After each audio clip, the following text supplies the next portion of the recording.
ഇതാണ് തെങ്കാശി പഴയ bus stand. ഇവിടെ നിന്നാണ് എൻ്റെ ഇന്നത്തെ യാത്ര ആരംഭിക്കുന്നത്. ആദ്യമായിട്ട് പോകുന്നത് തിരുമലൈ കുമാരസ്വാമി ടെമ്പിളിലേക്കാണ്. അത് ഏകദേശം തെങ്കാശിയിൽ നിന്ന് വടക്ക് ഭാഗത്തേക്കാണ് പോകേണ്ടത്. 6:40 അവിടത്തേക്കുള്ള ബസ് ഉള്ളത് എന്നാണ് അറിയാൻ പറ്റിയത്. നേരത്തെ തന്നെ റൂമിൽ നിന്നും പുറത്തിറങ്ങി ബസ് സ്റ്റാൻഡിൽ എത്തിയിട്ടുണ്ട്. ഇപ്പോൾ ഇവിടെ അങ്ങനെ കൂടുതൽ ബസ്സൊന്നും കാണുന്നില്ല. സമയം 6 മണി ആയിട്ടേ ഉള്ളൂ. ഇതാണ് നമ്മൾക്ക് പോകേണ്ട ബസ്.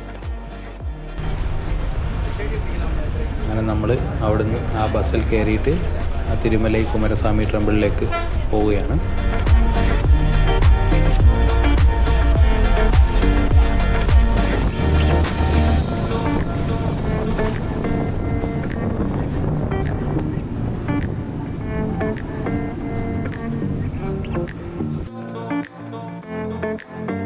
അതിനുശേഷം ഒരുപാട് സ്ഥലങ്ങൾ ഇന്ന് കാണാനുണ്ട്.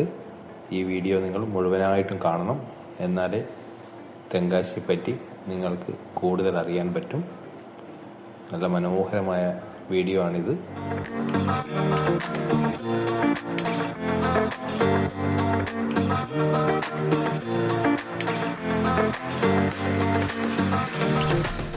ഇവിടം വരെയേ ബസ്സുള്ളൂ. ഇവിടെ നിന്ന് തിരിച്ചു പോവുക. ഇതാണ് ആ അമ്പലത്തിൻ്റെ കവാടം. ആ ദൂരെ കാണുന്ന അമ്പലമാണ് നമുക്ക് കയറി പോകേണ്ട അമ്പലം.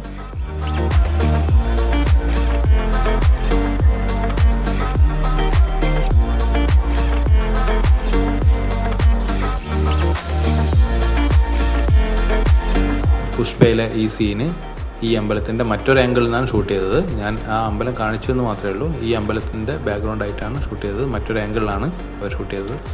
ഈ ബസ്സാണ് ആ മലക്ക് മുകളിലേക്ക് പോകുന്ന ബസ്. നടന്നിട്ടും പോകാം. ഞാൻ സമയക്കുറവ് കൊണ്ട് നടക്കാൻ നിന്നില്ല. ആൾക്കാർ നടന്ന് കയറുന്നുണ്ട്. ഞാൻ അതുകൊണ്ട് ബസ്സിൽ പോകാമെന്ന് വിചാരിച്ചു. പെട്ടെന്ന് തിരിച്ചു വരാൻ വേണ്ടിയിട്ട് ബസ് ട്രൈ ചെയ്തു. ബസ് ഇപ്പോൾ സ്റ്റാർട്ട് ചെയ്തിട്ടുണ്ട്. ബസ് മേലെ കയറി പോകുന്ന കാഴ്ചകളാണ് നിങ്ങൾ കാണുന്നത്.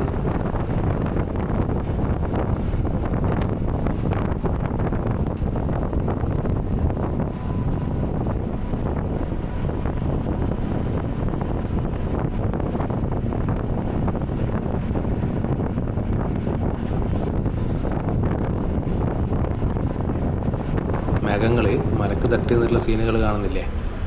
എന്തൊരു ഭംഗിയല്ലേ!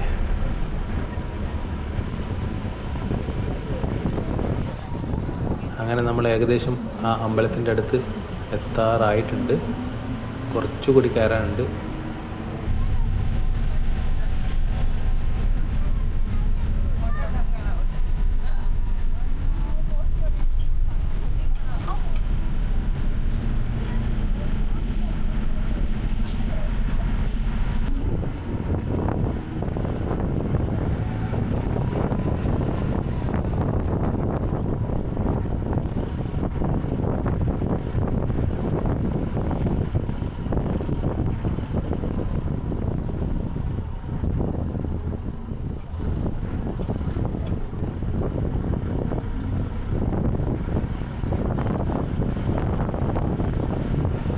നമ്മളെ പശ്ചിമഘട്ട മലനിരകൾ തന്നെയാണ് നിങ്ങൾ വീണ്ടും കാണുന്നത്. ആ ദൂരെ കാണുന്ന മേഘം മൂടിയ മലക്കപ്പുറമാണ് റാന്നി റിസർവ് ഫോറസ്റ്റും ശബരിമലയും ഗവിയും എല്ലാം വരുന്നത്. ആ കാണുന്ന മലക്ക് പിറകിലാണ്.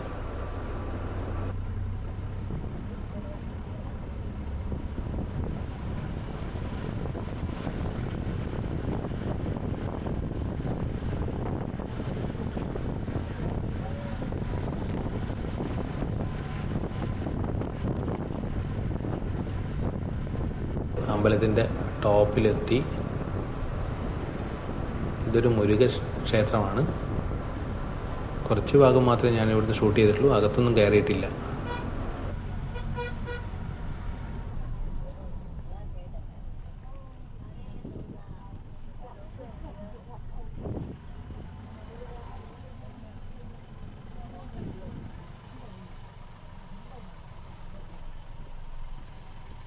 ബസ് ഇവിടെ എത്തി.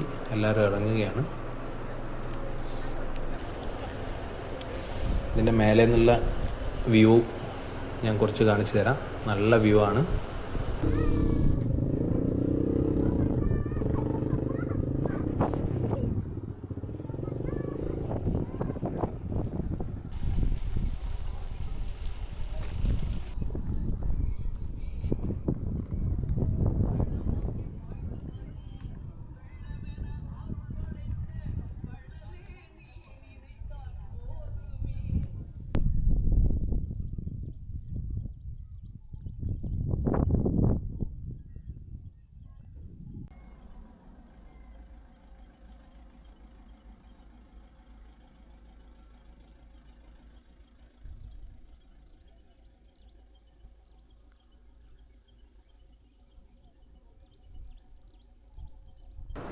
ആ ദൂരെ കാണുന്ന ഡാമാണ് അടവി ഡാം.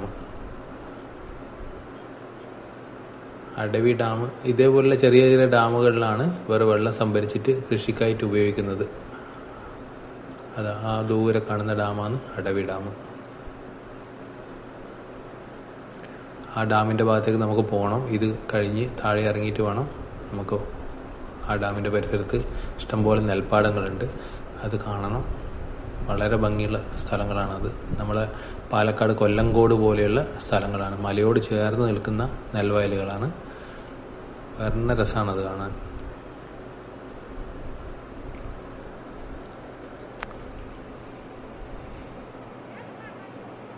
ഇവിടെ ക്യാമറ അലൗഡ് അല്ല.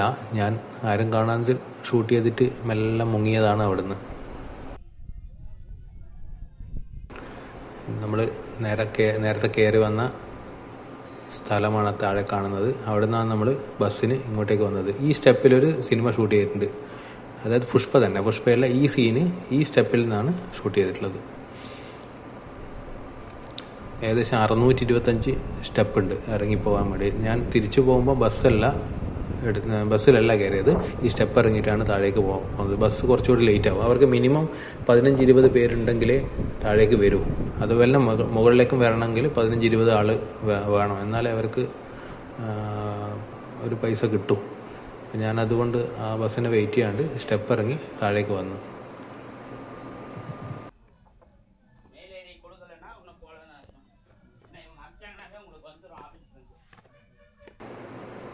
ഇത് വരുന്ന വഴിയിൽ ഏകദേശം ഒരു മലേൻ്റെ പകുതിയായപ്പോൾ കണ്ട ഒരു അമ്പലമാണ് ഇത്. മല കയറുമ്പോഴും ഇറങ്ങുമ്പോഴും നമുക്ക് വിശ്രമിക്കാനുള്ള ഒരു വിശ്രമ കേന്ദ്രം മാത്രമാണിത്. എടത്താവളം എന്ന് വേണേൽ പറയാം.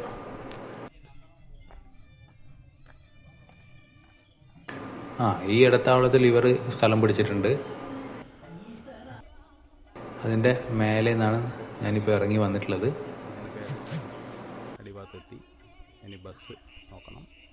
ബസ്സിലേക്ക് നേരെ തെങ്കാശിക്ക് പോകണം. ലാസ്റ്റ് താഴെ ഫിനിഷിംഗ് പോയിന്റിലെത്തി. ഓട്ടോ കയറി ഞാൻ അടുത്ത ലൊക്കേഷനിലേക്ക് പോവുകയാണ്. അടവി ഡാമിൻ്റെ പരിസരം, മേക്കരൈ എന്നാണ് ആ സ്ഥലത്തിൻ്റെ പേര്. ആ സ്ഥലത്തേക്കാണ് പോകുന്നത്.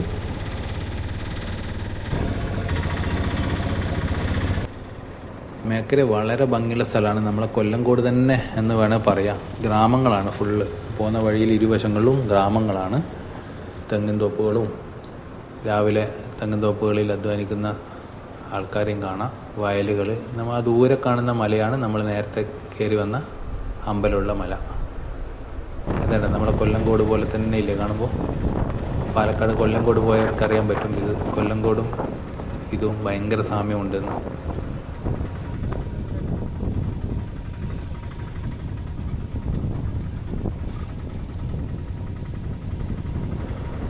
നമ്മൾ പശ്ചിമഘട്ട മലനിരകളാണ് ആ ദൂരെ കാണുന്നത്.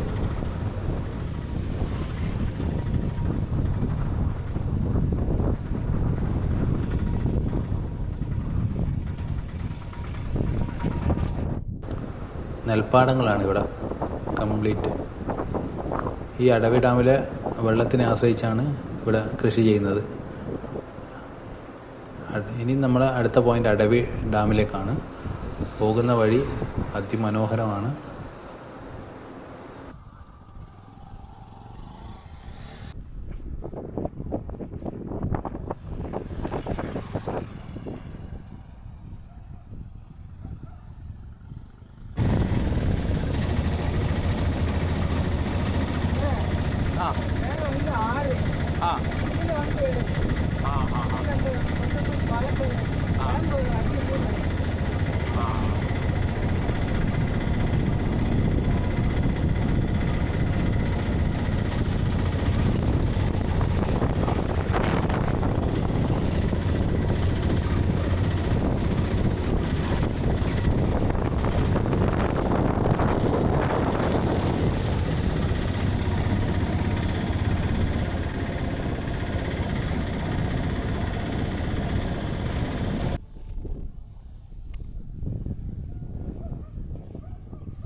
അങ്ങനെ നമ്മൾ അടവി ഡാമിൻ്റെ അടുത്തേക്ക് എത്താറായിട്ടുണ്ട്. ദൂരെ കാണുന്നതാണ് അടവി ഡാം. ആ ഭാഗത്ത് നിന്ന് ഷൂട്ട് ചെയ്ത അന്യൻ എന്ന പടത്തിലെ സീനാണിത്. ആംഗിൾ ഇതല്ല, ഈ ആംഗിൾ നല്ല ഷൂട്ട് ചെയ്ത്.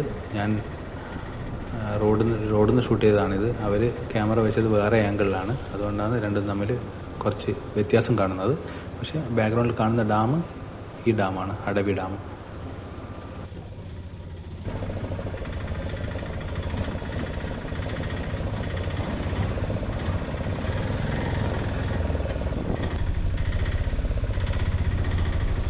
ഇതിൻ്റെ മേലെ കയറാൻ പറ്റും, പക്ഷേ ആ ചേട്ടൻ പറഞ്ഞു മേലെ കയറിയിട്ട് വലിയ കാര്യമൊന്നുമില്ല, കുറച്ച് വെള്ളം കെട്ടിക്കിടക്കുന്നത് കാണാം, വെള്ളം വളരെ കുറവാണ്. ആ ഡാമിൽ ഓവർഫ്ലോ ആയാൽ മാത്രമേ ഇതിലെ കൂടി വെള്ളം പുറത്തേക്ക് വരൂ എന്നാണ് പറഞ്ഞത്. കൃഷിക്കാവശ്യമായിട്ട് മാത്രമേ ഇത് അടിഭാഗത്ത് നിന്ന് ചെറുതായിട്ട് ഓപ്പൺ ആക്കിയിട്ട് കൊടുക്കാറുള്ളൂ. പിന്നെ ഓവർഫ്ലോ ആകുമ്പോൾ ഇവിടെ അതിൻ്റെ താഴെ കുട്ടികളും എല്ലാം കുളിക്കാൻ വരും. ഇഷ്ടംപോലെ ആൾക്കാർ കുളിക്കാൻ വരുന്നുണ്ട്, കുളിക്കാനും എൻജോയ് ചെയ്യാനും വരുന്നുണ്ട്. ആ ഡാമിൽ ഓവർഫ്ലോ ആകുമ്പോൾ മാത്രമേ ആ ഒരു സംഭവം കാണാൻ പറ്റും. ഇപ്പോൾ വെള്ളം വളരെ കുറവാണ്.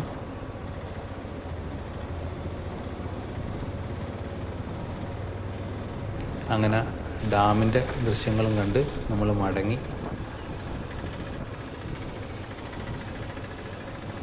ഇനി ഈ ചേട്ടൻ ബസ് സ്റ്റാൻഡിൻ്റെ അടുത്ത് ഡ്രോപ്പ് ചെയ്ത് തരാമെന്ന് പറഞ്ഞിട്ടുണ്ട്. അങ്ങനെ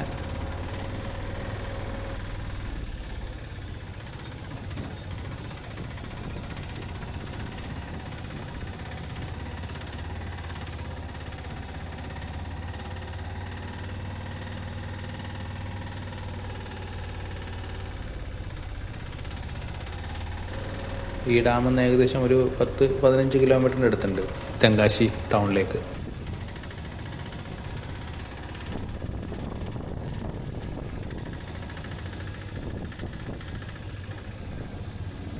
അതിനിടെ പോകുന്ന വഴിയിലൊരു നല്ലൊരു വയൽ കണ്ടു. ഈ വയലിൽ ഞാൻ ഇറങ്ങാൻ കാരണം, ഈ വയലിൽ നിന്ന് ദൂരെ കാണുന്ന ഒരു കാവൽമാടം കണ്ട. കാവൽമാടല്ല, ഒരു ചെറിയ ഹട്ട് പോലത്തെ. ആ ഹട്ടിൻ്റെ അടുത്ത് നിന്ന് നോക്കിയാൽ നമ്മൾ നേരത്തെ പോയ അമ്പലം കാണാം, അമ്പലത്തിൻ്റെ ടോപ്പ് കാണാം.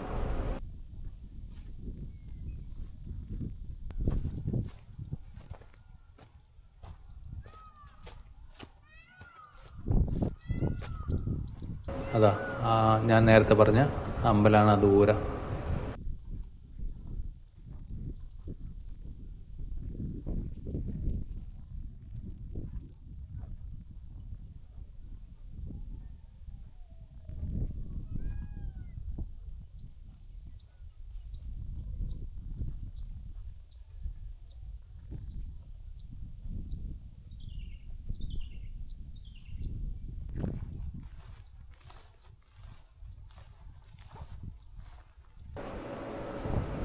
ആ വലത് ഭാഗത്ത് കാണുന്ന ആ മലയ്ക്ക് മുകളിൽ നിന്നാണ് നമ്മളിപ്പോൾ വന്നത്. അതിൻ്റെ മേലെയാണ് അമ്പലമുള്ളത്.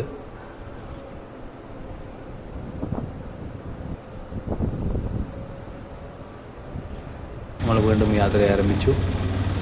തെങ്കാശി പുതിയ ബസ് സ്റ്റാൻഡ് ലക്ഷ്യം വെച്ചുകൊണ്ട് നമ്മൾ നീങ്ങി അവിടുന്ന്. ഇനി അടുത്തത് സൂര്യകാന്തി പാടം. ഇതാണ് തെങ്കാശി പുതിയ ബസ് സ്റ്റാൻഡ്. ഇവിടുന്ന് സുന്ദരവാണ്ടിപുരത്തേക്കും സുരണ്ടൈ എന്ന് പറയുന്ന സ്ഥലത്തേക്കും എല്ലാം ബസ് കിട്ടും. സുരണ്ടൈ ബസ്സിലാണ് ഞാൻ കയറിയത്. പക്ഷേ ആ പാടം അത്ര നല്ലൊരു രസമുള്ള പാടമല്ല. എനിക്ക് തോന്നുന്നു അത് ഏകദേശം വിളവെടുപ്പിൻ്റെ സമയം ആയതുകൊണ്ട് അതെല്ലാം ഏകദേശം താഴേക്ക് കുത്തിയിട്ടാണ് നിൽക്കുന്നത്. പൂക്കളും അത്ര ഭംഗിയില്ല. പിന്നെ ഞാൻ എത്തിയത് ഏകദേശം ഉച്ച സമയത്താണ്, അതുകൊണ്ട് ലൈറ്റിൻ്റെ മറ്റൊരു പ്രശ്നമുണ്ട്. നല്ല ഉച്ച സമയത്താണ് ഇവിടെ എത്തിയത്.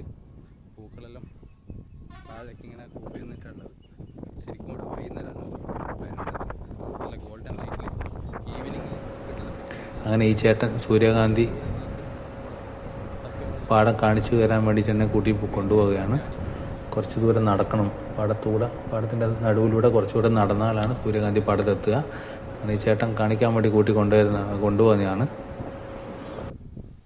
വെസ്റ്റേൺ ഗട്ട്സ് കടന്നു വരുന്ന കാറ്റിനെ ആശ്രയിച്ചിട്ടാണ് ഇവിടുത്തെ കാറ്റാടി വർക്ക് ചെയ്യുന്നത്.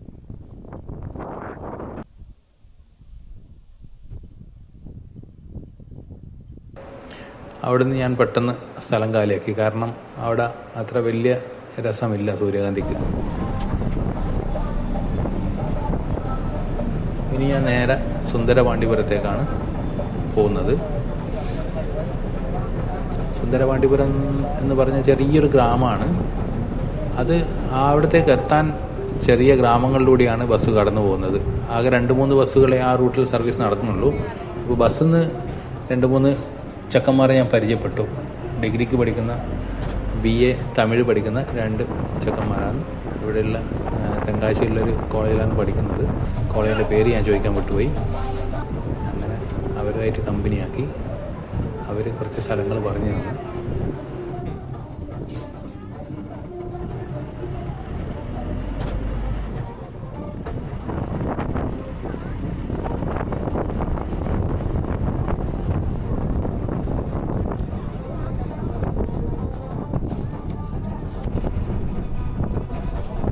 ഇത് സുന്ദരപാണ്ഡിപുരത്തിനടുത്ത് ഞാൻ നേരത്തെ പറഞ്ഞില്ലേ, തടാകങ്ങളിലും വെള്ളം ശേഖരിച്ച് വെക്കുന്നുണ്ട് ഇവർ കൃഷിക്ക് ആവശ്യമായിട്ട്. അങ്ങനെയുള്ളൊരു ചെറിയൊരു തടാകം. ഇവർ ഇതിന് കുളം എന്നാണ് പറയുന്നത്.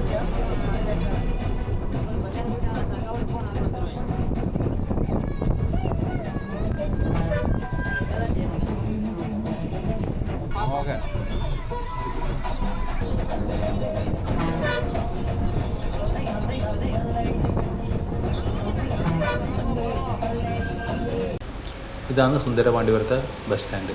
നല്ല നീറ്റ് ആൻഡ് ക്ലീൻ ബസ് സ്റ്റാൻഡാണ്. ഞാൻ അവിടെ എത്തിയ ഉടനെ തന്നെ അഗ്രഹാരത്തിലേക്കാണ് യാത്ര ചെയ്തത്. അഗ്രഹാരം അവിടെ നടന്നു പോകേണ്ട ദൂരമേ ഉള്ളൂ. ബസ് സ്റ്റാൻഡിൽ നിന്ന് 100 മീറ്റർ കഴിഞ്ഞാൽ പിന്നെ അഗ്രഹാരത്തിൻ്റെ ഏരിയ ആയി. 4 ഭാഗത്തും അഗ്രഹാരങ്ങളാണ്. ഇവിടുന്ന് കുറേ സിനിമകൾ ഷൂട്ട് ചെയ്തിട്ടുണ്ട്. അന്യനിലെ ഈ സീന് ഇവിടുന്ന് ഷൂട്ട് ചെയ്തതാണ്. കറക്റ്റ് ലൊക്കേഷൻ ഇതല്ല, പക്ഷേ ഈ ഭാഗത്ത് തന്നെയാണ് ഷൂട്ട് ചെയ്തത്.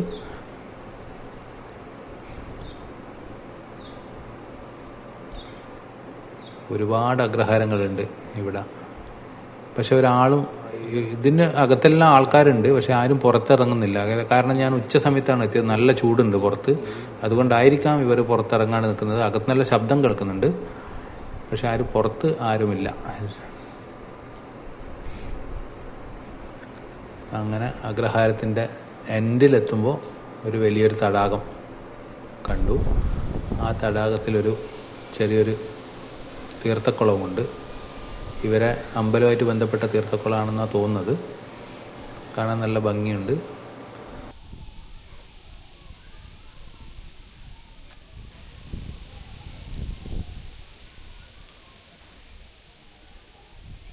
അവിടെ ചെറിയ കുറച്ച് പ്രതിഷ്ഠകളും കണ്ടു.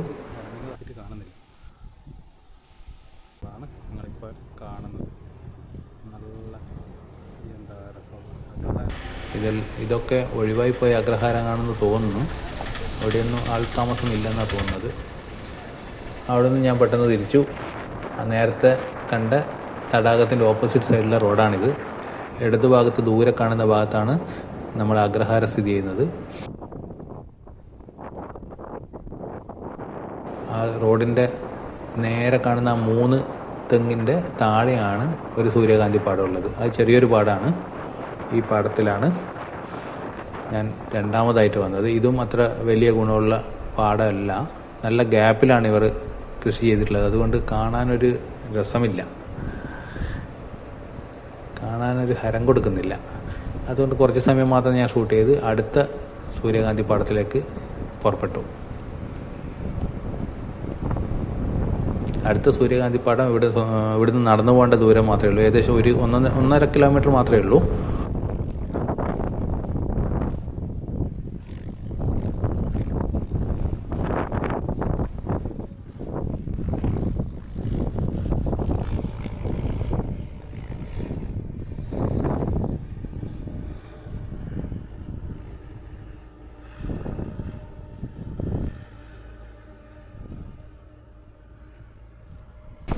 ഇതാണ് നല്ല രസമുള്ള സൂര്യകാന്തി പാടം. അതായത് ഈ സൂര്യകാന്തി പൂക്കൾക്ക്, ഈ കാണുന്ന സൂര്യകാന്തി പൂക്കൾക്ക് അധികം പ്രായമില്ല. ഇപ്പം പുതിയ തൈകളാണിത്. അതുകൊണ്ടാണ് ഇവർ നല്ല ഭംഗിയുള്ള നല്ല കളറിൽ കാണുന്നുണ്ട്. പിന്നെ ഏകദേശം സമയം 4 മണി ആയിട്ടുണ്ട്. അതുകൊണ്ട് ലൈറ്റും നല്ല ലൈറ്റ് കിട്ടി, നല്ല രസത്തിൽ ഷൂട്ട് ചെയ്യാൻ പറ്റി എനിക്ക്. പിന്നെ നിങ്ങൾ ഈ സൂര്യകാന്തി പാടത്ത് പോയാൽ പ്രത്യേകം ശ്രദ്ധിക്കേണ്ടത്, കുട്ടികളെ പ്രത്യേകം ശ്രദ്ധിക്കണം. ഇതിൻ്റെ ഇടയിൽ പാമ്പുകൾ ഇഷ്ടം പോലെ ഉണ്ടെന്ന് പറയുന്നുണ്ട്. പക്ഷെ ഞാൻ ഭാഗ്യവശാൽ പാമ്പിനെ കണ്ടിട്ടില്ല. കുട്ടികളുണ്ടെങ്കിൽ പ്രത്യേകം ശ്രദ്ധിക്കണം.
നമ്മളെ ചെറിയ ഉള്ളിയാണിത്.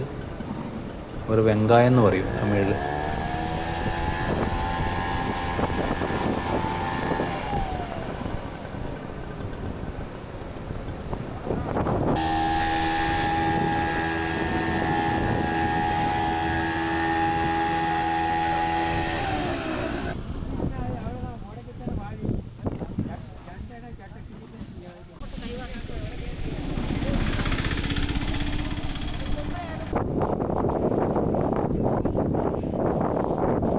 ഇനി എനിക്ക് പോകേണ്ടത് അന്യൻപാറയാണ്.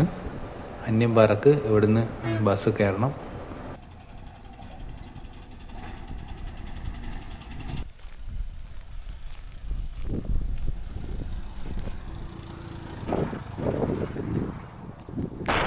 ആ ബസ്സിൽ വന്ന് ഞാൻ അന്യൻപാറേൻ്റെ സമീപത്തായിട്ട് ബസ് ഇറക്കി തന്നു.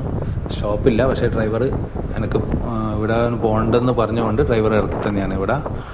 ഇതാണ് അന്യൻപാറേൻ്റെ ബാക്ക് സൈഡാണ്. അന്യൻ സിനിമ ഷൂട്ട് ചെയ്ത് കൊണ്ടാണ്, ഇവിടുന്ന് ഷൂട്ട് ചെയ്ത് കൊണ്ടാണ് ഇതിന് അന്യൻപാറ എന്ന് പേര് വന്നത്. ഇപ്പോൾ കാണിച്ച റോഡിൽ നിന്ന് ഷൂട്ട് ചെയ്ത സീനാണ് ഈ കാണുന്നത്. ബാക്കിൽ ഈ പാറയും കാണാം. ഇതാണ് അന്യൻപാറ. ഇവിടെ കുറേ തമിഴ് നടന്മാരെ പടങ്ങൾ വരച്ചു വെച്ചിട്ടുണ്ട്. ഈ ഇപ്പോൾ കണ്ട സീന് ഷൂട്ട് ചെയ്തത് ഇവിടുന്നാണ്.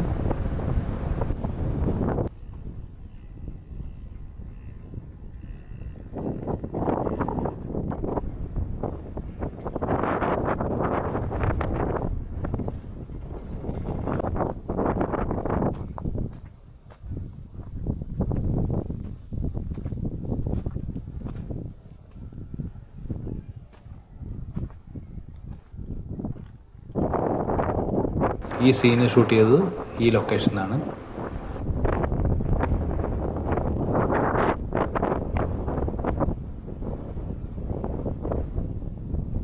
വിശാലമായ നെൽപ്പാടാണ്. ദൂരെ കാണുന്നതാണ് നമ്മുടെ സഹ്യവ്രതത്തിൻ്റെ എൻഡാണത്. അതായത് കന്യാകുമാരി ഭാഗത്തേക്ക് സഹ്യവ്രതം അവസാനിക്കുന്ന ആ കാഴ്ചയാണ് ദൂരെ കാണുന്നത്. അപ്പോൾ ഞാൻ വീഡിയോ വൈൻഡപ്പ് ചെയ്യാൻ പോവുകയാണ്. അതിനു മുന്നേ ഇവിടേക്ക് എങ്ങനെയാണ് എത്തിച്ചേരേണ്ടത്, എങ്ങനെയാണ് ട്രിപ്പ് പ്ലാൻ ചെയ്യേണ്ടത് എന്ന് ഞാൻ വിശദമായിട്ട് പറഞ്ഞു തരാം. ഞാൻ വന്ന ട്രെയിന് രാവിലെ 5:50 ഗുരുവായൂരിൽ നിന്ന് പുറപ്പെടുന്ന ട്രെയിനാണ്. ആ ട്രെയിന് പിടിക്കാൻ വേണ്ടി ഞാൻ തലശ്ശേരിയിൽ നിന്ന് രാത്രി 10:40 KSRTC ബസ്സിലാണ് പുറപ്പെട്ടത്. നേരെ തൃശ്ശൂർ ചെന്നിറങ്ങി. തൃശ്ശൂർ ചെന്നിറങ്ങിയിട്ട് 2-2.5 മണിക്കൂറോളം ഞാൻ വെയിറ്റ് ചെയ്തു. 4 മണിക്കാണ് ആ ബസ് തൃശ്ശൂരിലെത്തിയത്. തൃശ്ശൂരിൽ നിന്ന് 6:15 ഈ ട്രെയിന് എത്തുക. അതായത് ഗുരുവായൂരിൽ നിന്ന് തൃശ്ശൂർ എത്തുക 6:15. 6:15 തൃശ്ശൂരിൽ നിന്ന് ഈ ട്രെയിനിൽ കയറി നിങ്ങൾക്ക് ചെങ്കോട്ട വഴി പകല് കാഴ്ചകൾ കണ്ട് വരാനാണെങ്കിൽ ഈ ട്രെയിനാണ് ഏറ്റവും നല്ലത്. അതായത് രാവിലെ ഗുരുവായൂരിൽ നിന്ന് 5:50 എടുക്കുന്ന ട്രെയിൻ തൃശ്ശൂർ രാവിലെ 6:15 എത്തും. അതിൽ കയറിയാൽ നിങ്ങൾക്ക് പകൽ മുഴുവൻ പ്രകൃതി ഭംഗി ആസ്വദിച്ചുകൊണ്ട് 4 മണിയാകുമ്പോഴേക്കും തെങ്കാശി എത്താൻ പറ്റും. 3:45-4 മണിക്കുള്ളിൽ തെങ്കാശി എത്താൻ പറ്റും. തെങ്കാശി എത്തിയ ഉടനെ കുറ്റാലം വെള്ളച്ചാട്ടത്തിലേക്ക് പോവുകയാണ് ഏറ്റവും നല്ലത്. മറ്റൊരു സമയം അതിനായിട്ട് മാറ്റിവെക്കേണ്ട ആവശ്യമില്ല. അത്രയും സമയം മാത്രമേ അവിടെ എൻജോയ് ചെയ്യാനുള്ളൂ. കുളിക്കാൻ താല്പര്യമുണ്ടെങ്കിൽ മാത്രമേ കുറച്ച് സമയം അധികം ആവശ്യമുണ്ടാവുകയുള്ളൂ. 5:50 ഗുരുവായൂരിൽ നിന്ന് മധുരയ്ക്ക് പോകുന്ന ഗുരുവായൂർ മധുര എക്സ്പ്രസ് ആണ് ഞാൻ ചൂസ് ചെയ്തത്. എനിക്ക് പകൽ ഷൂട്ട് ചെയ്യാൻ വേണ്ടിയിട്ടാണ് ഞാൻ ഈ ട്രെയിൻ തന്നെ ചൂസ് ചെയ്തത്. ഈ ട്രെയിനിന് വന്നാൽ ഒരു ദിവസം അവിടെ നിർബന്ധമായി സ്റ്റേ ചെയ്യേണ്ട ആവശ്യമുണ്ട്. അതായത് പിറ്റേന്ന് മാത്രമേ സ്ഥലങ്ങൾ കാണാൻ പറ്റുകയുള്ളൂ. പിറ്റേന്ന് ഈ കാഴ്ചകളെല്ലാം കണ്ട് രാത്രി 12 മണിക്ക് പാലരുവി എക്സ്പ്രസ് ഉണ്ട്. തൂത്തുക്കുടിയിൽ നിന്ന് പാലക്കാടേക്ക് പോകുന്ന പാലരുവി എക്സ്പ്രസ്. അതിന് തിരിച്ച് തൃശ്ശൂരിൽ തന്നെ എത്തിച്ചേരാൻ പറ്റും. തൃശ്ശൂരിൽ രാവിലെ 10:05 ഈ ട്രെയിനെത്തും. അവിടുന്ന് 12:05 മംഗള എക്സ്പ്രസ്സിൽ നമുക്ക് നാട്ടിലേക്ക് മടങ്ങിയെത്താൻ പറ്റും. ഞാൻ വന്നത് KSRTC ബസ്സിനാണ് തലശ്ശേരിയിൽ നിന്ന് തൃശ്ശൂർ വരെ. ട്രെയിനിന് വരാൻ താല്പര്യമുള്ളവർക്ക് 2:30 മംഗള നിസാമുദ്ദീൻ എക്സ്പ്രസ് ഉണ്ട്. അതിന് 2:30 മംഗള തലശ്ശേരിയിലെത്തും. ആ മംഗള എക്സ്പ്രസ് 6:58 ആലുവയിലെത്തും. ആലുവയിൽ ഇറങ്ങുന്നതായിരിക്കും നല്ലത്. കാരണം ഈ ട്രെയിൻ എത്തി ഒരു 10 മിനിറ്റ് കഴിയുമ്പോഴേക്കും ഗുരുവായൂർ മധുര എക്സ്പ്രസ് അവിടെ എത്തും. ഇനി അഥവാ മംഗള ലേറ്റായി പോയാൽ ചിലപ്പോൾ ഈ ട്രെയിൻ കിട്ടാൻ സാധ്യത കുറവാണ്. അതുകൊണ്ട് ആലുവയിൽ ഇറങ്ങിയാൽ ആലുവയിൽ ഏകദേശം 25 മിനിറ്റിനടുത്ത് ഗ്യാപ്പുണ്ട്. ആലുവയിൽ 6:58 എത്തും. അവിടെ 7:25 ഗുരുവായൂർ മധുര എക്സ്പ്രസ് എത്തുന്നത്. അതായിരിക്കും മറ്റൊരു നല്ല ഓപ്ഷൻ. ഇനി നിങ്ങൾക്ക് രാത്രി സ്റ്റേ ചെയ്യണ്ട, പകൽ മാത്രം കണ്ടാൽ മതി എന്നുള്ളതാണെങ്കിൽ 9:55 തലശ്ശേരിയിലെത്തുന്ന ഏറനാട് എക്സ്പ്രസ്സിൽ നിങ്ങൾക്ക് 3:40 ആകുമ്പോഴേക്കും തൃശ്ശൂരിലെത്താൻ പറ്റും. പിന്നെ 6:10 തൃശ്ശൂരിൽ നിന്ന് തൂത്തുക്കുടി പോകുന്ന പാലരുവി എക്സ്പ്രസ്സിൽ കയറിയാൽ നിങ്ങൾക്ക് തെങ്കാശിയിൽ ഇറങ്ങാവുന്നതാണ്. ഇതേപോലുള്ള യാത്രാ വീഡിയോകൾ ഇനിയും ഞാൻ ചെയ്യാൻ താല്പര്യമുണ്ട്. നിങ്ങളുടെ ഇതേപോലുള്ള യാത്രാ വീഡിയോസ് ഇനിയും ചെയ്യാൻ താല്പര്യമുണ്ട്. നിങ്ങളുടെ എല്ലാവരുടെയും സപ്പോർട്ട് വേണം. അഭിപ്രായങ്ങൾ കമൻ്റായി രേഖപ്പെടുത്തണം. കൂടാതെ എന്നെ സബ്സ്ക്രൈബ് ചെയ്ത് ഒന്ന് പ്രോത്സാഹിപ്പിക്കുകയും വേണം.